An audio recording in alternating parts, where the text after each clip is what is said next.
Midway wool friends, I'm going to show you the rosette chain stitch.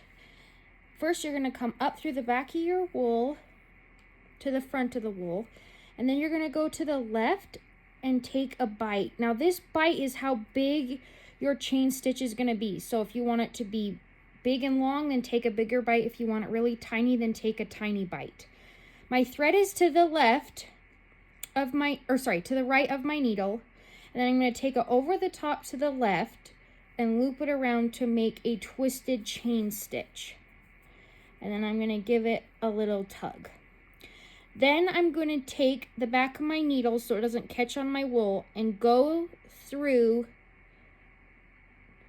underneath the right side of the twisted chain stitch and pull it through and give it a tug.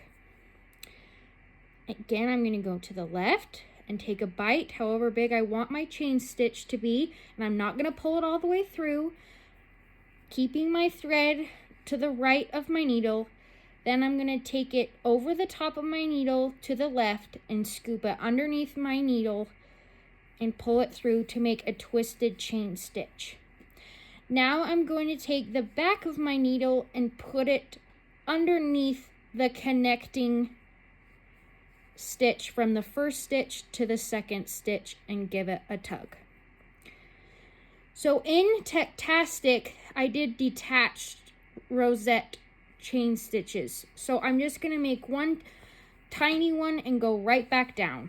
So for Tech-tastic, you're going to come up and do a bite to the left, just tiny, and then go over the top of the needle and scoop it behind to make the twisted chain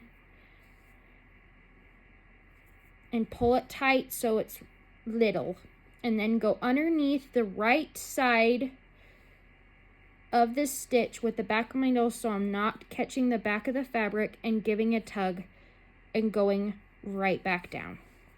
And that is the stitch for Tech-tastic.